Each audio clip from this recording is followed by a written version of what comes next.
Hey, you are watching FSW Films. क्या इंसानी जिस्म मौत के बाद भी हरकत करता है? जी हाँ, बिल्कुल करता है और तकरीबन 1 साल तक करता रहता है। और ये एक हकीकी दुनिया की बात है, किसी हॉरर फिल्म का जिक्र नहीं हो रहा। फोरेंसिक साइंस इंटरनेशनल में शाया होने वाली 2019 की एक रिसर्च के मुताबिक ऐसा ही है। ऑस्ट्रेलियन रिसर्चर एलिसन विल्सन का कहना है कि मौत के बाद इंसानी जिस्म हरकत करता है। उन्होंने ये मुशाहिदा किया है कि पहले बाजू जो मुर्दे के जिस्म के साथ लगे होते थे, थोड़ा सा फैलकर जिस्म से दूर हुए और कुछ अरसे बाद दोबारा सिकुड़कर जिस्म के साथ आ गए। ये हरकत दरअसल इंसानी जिस्म के डिकम्पोजिशन प्रोसेस की वजह से हैं और बिल्कुल नेचुरल हैं। बाजुओं के अलावा दीगर बॉडी पार्ट्स भी इंसानी जॉइंट्स के सिकुड़ने की वजह से थोड़ी बहुत हरकत करते रहते हैं। हमारी जमीन पर कुल कितना पानी है? ये तो हम जानते ही हैं कि जमीन के कुल रकबे का 2/3 2/3 इससे भी ज्यादा एरिया पानी है और खुश्की सिर्फ 29% है। लेकिन क्या कभी आपने सोचा है कि अगर इस सारे पानी को एक जगह जमा कर दिया जाए तो कितना बड़ा बर्तन या जगह चाहिए होगी? तो जनाब, अमेरिकन स्पेस एजेंसी नासा ने हमारी ये उलझन भी हल कर दी है।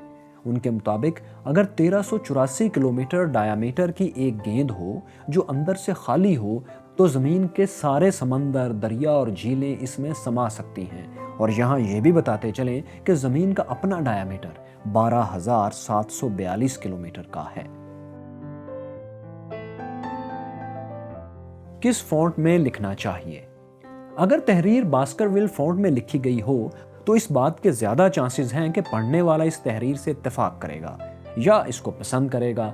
इसकी वजह यह है कि कुछ फॉन्ट्स इंसानी आंख को भाते हैं और कुछ उसे इरिटेट करते हैं, और बास्करविल फॉन्ट इंसानी आंख और तबीयत को सबसे ज्यादा भाने वाला रस्मुल खत है।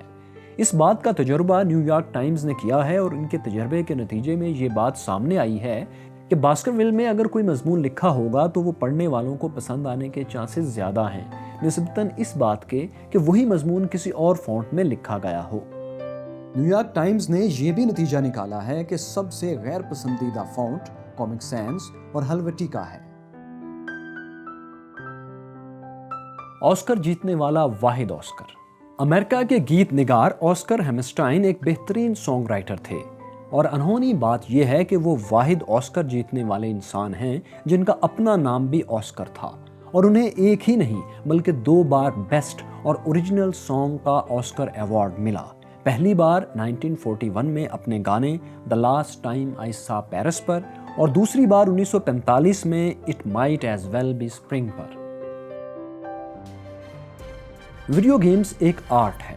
जी हाँ, अमेरिकन सुप्रीम कोर्ट के 2011 में दिए गए फैसले के मुताबिक वीडियो गेम्स आर्ट की कैटेगरी में आती हैं और इनको भी वही तहफ़्फ़ुज़ हासिल है जो दीगर आर्ट्स यानी किताबों, शायरी और कॉमिक्स वगैरह को फर्स्ट अमेंडमेंट के तहत हासिल है। किस्सा कुछ यूँ है कि 2011 में अमेरिकी रियासत का ये केस सुप्रीम कोर्ट में ज़ेरे समाअत था कि बाज़ गेम्स ऐसी हैं कि इनको खेलकर बच्चों में तशद्दुद के रुझानात पैदा होते हैं, इसलिए इनको बैन किया जाना चाहिए। कैलिफोर्नियन गवर्नमेंट की दलील थी क्योंकि वीडियो गेम्स की नौइयत इंटरेक्टिव है, यानी इसमें इंसान खुद बटन दबाकर किसी चीज़ को गोली से या बॉम्ब से निशाना बना रहा है, जबकि दूसरे आर्ट्स यानी नॉवल वगैरह में तो ये चीज़ सिर्फ लिखी होती है और इसको पढ़कर इंसान में तशद्दुद का रुझान उस तरह पैदा नहीं हो सकता जिस तरह खुद बटन दबाकर किसी हदफ को टारगेट करने पर होता है। लिहाजा video games first amendment protection में नहीं आती, इसलिए पुरतशद्दुद गेम्स को बैन किया जाए और इनकी सरेआम फरोख्त बंद की जाए। लेकिन अमेरिका की सबसे बड़ी अदालत ने इस दलील को कबूल नहीं किया और वीडियो गेम्स को भी दूसरे आर्ट्स जैसा ही दर्जा दिया और वीडियो गेम्स को फर्स्ट अमेंडमेंट के तहत प्रोटेक्शन भी दी। दोस्तों, ये वीडियो FSW फिल्म्स के ताउन से पेश की जा रही है।